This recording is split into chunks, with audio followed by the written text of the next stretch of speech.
Okay, this is Module 8, Linear Modeling and Regression. You're going to learn what the word regression means. It's not anything super fancy. We're going to spend most of our time and effort with the concepts that are highlighted in Module 8, Lesson 1 with scatter plots and trend lines. There's one or two things that are introduced in Lesson 2 that we'll touch on, but most of Lesson 2 we will just leave alone. And that's primarily because the state of Texas does not expect you to know those things as an Algebra 1 student. Okay, so let's get started. Okay, we don't normally spend a whole lot of time on these pages that say, "Are you ready?" But this is page 358, and there are some useful pieces of information. This is not anything I don't think that's brand new to you, but you might take a highlighter and highlight some of this information. So it says, tell whether the correlation is positive or negative, or if there's no correlation. So a scatter plot is just, you're plotting a series of data points, and it can help you see the relationship between two variables, if in fact there is a relationship, okay? So I would highlight or emphasize these and keep these in mind. In a positive correlation, as the value of one variable increases, the value of the other variable increases as well.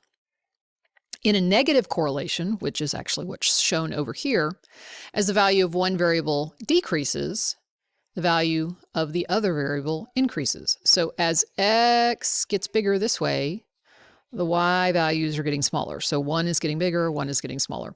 Sometimes there's no correlation, meaning there's no relationship between the variables, okay? So this one is negative correlation. This one's really, the data points are just all over the place. There's really no correlation because I can't really say as one increases, the other one's decreasing. I also can't say as one increases, the other one increases because, again, the data points are scattered all over. So this one, I would say no correlation. This one, generally speaking, as x increases, so do the y values, so that this would be a positive correlation. So keep this one in mind. That's a negative correlation example. No correlation for number 1, positive correlation for number 2.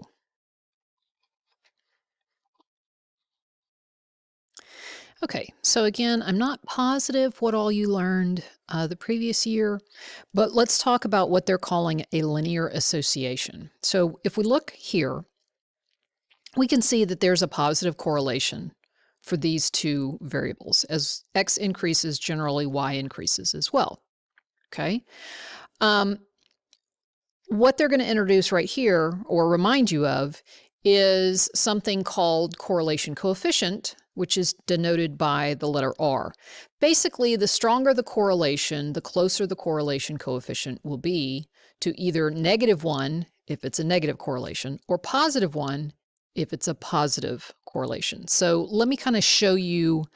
So if I had a graph and I had data points and they were all like right along the same line, that correlation would be basically 1. If they're more spread out, but I can still see generally a trend that's positive, then that correlation coefficient is not going to be as high. Maybe it'll be between 1 and 0.5 or something like that. Okay. If there's really no correlation at all, like here, the correlation coefficient will be basically 0, okay? Saying there's no correlation, okay? Here, this particular example that they gave you, the points lie pretty close to an imaginary line of best fit, and so R is going to be close to 1. The data is not super spread out, in other words, okay? Down here, this is a negative correlation, but I would kind of say the same thing. The points are, gathered fairly close to whatever imaginary line you want to think of. And so the correlation coefficient here is close. It's not going to be exactly -1, but it's going to be somewhere close to -1. Here, the correlation coefficient, remember, is somewhere close to +1. Okay, and it's positive if the correlation is positive. R is negative if the correlation is negative. Okay, here, this is another positive correlation, but the data is a little more spread out. So this correlation, the R is going to be smaller, indicating maybe a weaker correlation. It's still a positive correlation, but it's not as strong. Now, I don't know if it's exactly 0.5, but basically, if it's super, super, super perfect and strong, then the correlation coefficient is going to be 1. If it's a little more spread out, but it's still obviously a correlation, you might have a correlation coefficient closer to 0.5. But the closer you get to 0, the less and less of a correlation you have, okay? So 1's super, super strong positive correlation. -1, super, super strong negative correlation. 0 would be no correlation, and then the kind of the decimal numbers in between are correlations, but not quite as strong. So anyway, that's kind of a review from page 358. We'll touch on several of those concepts as we move forward, so just keep those kind of handy and in mind. All right, moving on to page 359, where we officially introduce ourselves to Module 8, Lesson 1, Scatter Plots and Trend Lines. All right. Two variable data, that's like an old name for stuff you've been doing. Things that have both an x value and a y value, like an ordered pair that you would have to plot on a graph. Two variable data is a collection of paired variable values, such as a series of measurements of air temperature and different times of the day. One measurement or one method of visualizing two variable data is called a scatter plot. Okay. Actually, you've done a couple of scatter plots for me already in science class. We didn't really talk about scatter plots and exactly what they're meant for and things like that. You just kind of did it.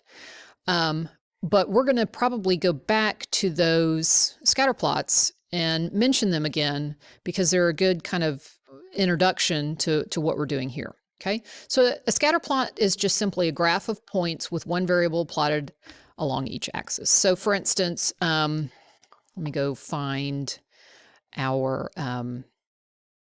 density and period number scatter plot that we did when we were doing our periodic properties. Okay, so I'm actually on the meta-chart.com site, and I'm just going to go in here and plot real quickly what you did in science class. So we went to data, and we wanted to enter the period number and density for the 3 substances that we measured the density of. Okay. Okay, if you remember when we did this lab, we measured silicon, tin, and lead. And silicon was in period 3. And it had a density of, right there, 2.3. Tin had a density of 7.1 and was in period 5. Oops, I didn't write that down. And lead was in period 6 and had a density of 10. So that's what I'm going to... Okay, so you can see that I have entered the period numbers for the x values, and I have entered the densities for the y values. Okay, I'm actually going to uncheck this box, although we're going to eventually learn in this module what a line of best fit is. All right, I'm just going to straight to display. I didn't put a title on my graph, but you can see that this is a scatter plot. And even though there are only 3 points, I can definitely see a positive correlation, meaning that as the period number went up, the density went up as well. Okay, now let's see what we get when we go back and click line of best fit. Well, it doesn't show it to me for some reason. Oh, because it's just doing this. Okay.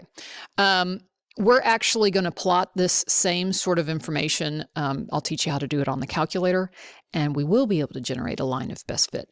But the thing about this was knowing that as period number increased, so did density, we were actually able to go back and figure out what the sort of missing density was for germanium. We didn't have a data point for germanium, which was our period 4 element, but we could estimate, it's probably going to be a data point right in here based on the trend that I see from the other ones, and I could estimate the density based on that. So this is just a really basic scatter plot. So you've actually already done scatter plots. This one is really simple, like I said, because it's only 3 data points. A lot of the ones that you'll see in the module will have a lot more than just 3 data points, but it's all basically the same business. Okay, so we've talked a little bit about scatter plots. We looked back at the period number and density scatter plot that we did with our labs in science. And I would definitely say that graph that we generated, the scatter plot that we generated, was a positive correlation. And even though there were only 3 data points, it looked like the correlation coefficient would probably be pretty close to 1, because if I tried to draw a straight line, all of those data points that we had would be pretty close to my imaginary straight line that represents my line of best fit. Anyway, so let's move on and start talking in depth about some of these examples and go through the rest of the lesson.